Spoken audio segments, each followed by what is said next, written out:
say, well, I love you as a human being. Yeah, go ahead and ban me, right? Like I can't say that. They're forcing me into a fight. Do you see what I'm saying? So what does somebody do in a situation like that where it gets real hard? I think obviously that is an extreme, unrealistic and sustainable position. And I think when politicians take extreme positions,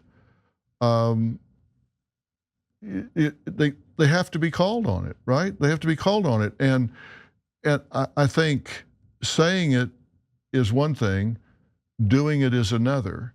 And the problem I have. Dr. Phil demolishes Cenk Uygur on his own show, The Young Turks, with Anna Kasparian. And this is basically where Dr. Phil actually, schools Cenk Uygur on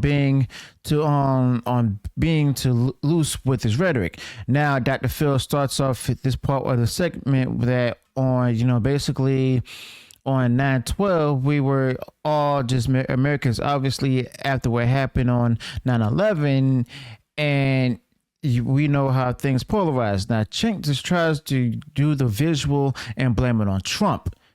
Really? And of all the stuff in politics, this is to give it like a reason. And he says that at the end of the day, we have to be careful how we talk, especially as broadcasters. Dr. Phil wasn't having any of that, and Cenk Uygur actually knows better than that to tell where it doesn't tell people how a person who committed, act that's a sacrifice of taking their lives to did it, or even talk about how, the memorial of that person. And just so he doesn't accidentally promote that particular culture. So here we are with Dr. Phil and Cenk Uygur both talking about this, where Dr. Phil actually obliterates Cenk Uygur on this on The Young Turks. So if you enjoy what's being shared in this video, go ahead and smash the like button, share the video far across social media. Be sure to subscribe to the channel, click the bell notification so that way you're notified of future uploads and updates. So let's go ahead and get into this discussion with Dr. Phil and Cenk Uygur being demolished.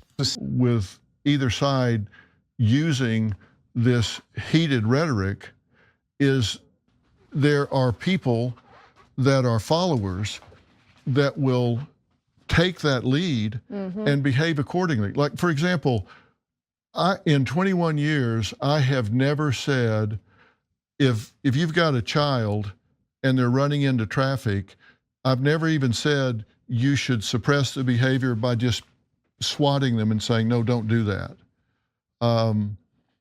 Which I would never even say that. And half the country is spare the rod, spoil the child, and half of the country is you don't spank your children. And I can't say you wouldn't even spank their hand if they were getting ready to touch a hot stove. And I'll tell you why. Because there are enough mouth breathers out there in the country that would take what I said and say, well, Dr. Phil says it's okay to hit your kids. And they would abuse their children, taking what I said out of context, amplifying it, and using it as justification to abuse their children. Now, you take someone like a leader who says something like you're talking about, you get these mouth breathers out there who all of a sudden they take that as license to aggress against Muslims. Or you take Democrats now who are saying he's a threat to democracy and he's had 2 assassination attempts. Both sides need to tone down the rhetoric because there are enough unstable people out there that will take that as license to advance an agenda that I think is dangerous. I think both sides keep amplifying the rhetoric and need to stop doing that. So how do you suggest, so I totally hear what you're saying. How do you suggest people like us do our jobs, right? So like when we talk about what happened in 2020 and 2021, when we talk about the fake electors scheme, January 6th, I mean, that was an attempt to assault our democracy. And I think it's important to report the truth without unnecessary language to rile people up. But right now, I think one of the problems I'm having is that people are trying to argue that simply discussing the reality of what happened following the 2020 election is literally putting Donald Trump's life at risk. And I don't believe that to be true. Well, I don't either. Yeah. I don't either, but there is heated rhetoric that I think could contribute to these unhooked people out there. Like calling Trump Hitler over and over again, stuff like that. Yeah. Then you get somebody that takes that and acts on it. That's not the responsibility of the Democratic Party. That's the responsibility of the person that picked up the rifle and got on the roof and took the shots. And it wasn't Trump right there, as Dr. Phil is about to allude to, but more about the whole thing where, about J6. That wasn't a threat to democracy, even though we live in a republic, because it's the nature event when people was, some will argue that it's more of a riot or protest rather than an organized insurrection or a coup attempt. And then there's also the lack of overthrow intent and stuff, where they weren't trying to overthrow the government. They were just simply trying to make sure that they see who the votes counted for. Then there's also the different legal outcomes where several people went to jail and everything.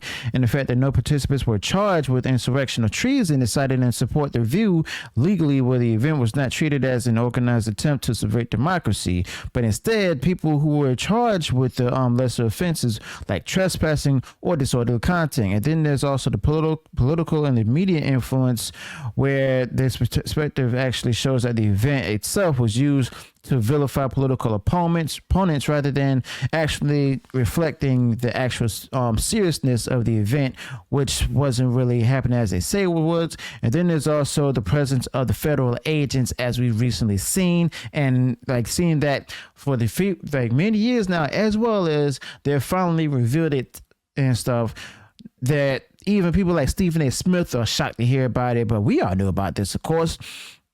But the fact of the matter is that Dr. Phil is actually arguing and stuff, the point where, both sides do have extremists, but at the same time, the left isn't really acknowledging that they have extremists on their side and stuff. And that's what's pushing people away from the Democrat Party. That's not the responsibility. But we, as broadcasters and political leaders, need to recognize, hey, people, that's why I say don't spank your children. I recognize there are those out there that will overreact to that. We have to be responsible. If I'm reporting a show about suicide, I never show how they did it. I never show the memorial services, because there are responsible ways to report those things so you don't have a contagion effect with some teen who says, oh, I wish they'd have that kind of thing for me. And so there is a demonstrated contagion effect. So I refuse to show that. I won't show how it happened, because would I be responsible for somebody killing themselves? No, but I am aware of the contagion effect, and so I have to be a responsible broadcaster. Yeah, so another thing we agree on, a good transition to media, and because with the shooters, after the first day, we never say their names anymore, because they're partly doing it for the attention, right? I never say their names. Even the most famous ones, I say the shooter in Charleston, right? I say the church shooter, the El Paso shooter, et cetera. I never say their names, because that's half the reason they're doing it, in my opinion. So there's a way to be responsible. So now you've got Merit Street Media, and I want to talk about that in a sec. But in your TV career, I'm curious, and Dr. Phil's show, legendary, et cetera, you had so many experiences. So is there one thing that you learned from all those experiences that's stuck with you more than the others? Of course, you always learn 100 lessons, right? But having done all those episodes, you think, I learned this from that I didn't expect. Yeah, the things that have stuck with me the most is the things I regret are the things usually that I didn't say.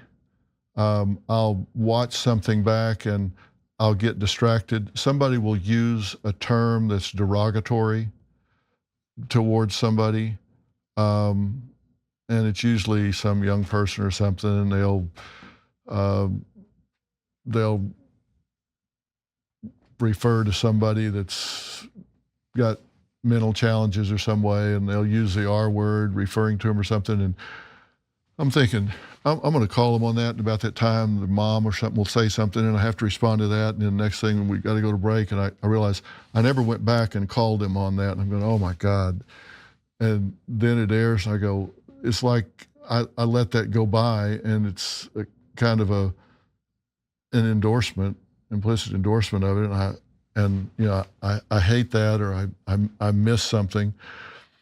And I always am grade my own paper really hard about that.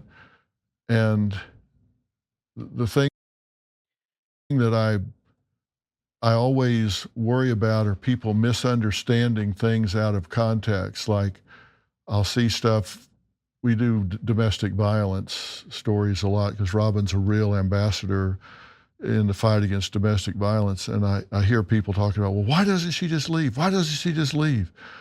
You know, she wants it, or she'd be gone. And I'm thinking, you know, people don't understand everything that goes. People ask me sometimes, do you think problems are as simple as you make them out to be? I don't think problems are simple at all. I think they're complex. I think they're layered. I think they have a lot of moving parts. Sometimes the solutions are very simple, but the problems are very complex. And I see people saying, well, why didn't she just leave? Well, you know what? There's two things you don't want to do. You don't ever want to confront an abuser, and you don't want to leave without a really good safety plan in place. Right. And because if you don't have that, you don't have a place to go, you don't have your documents, you don't have this, you don't have that.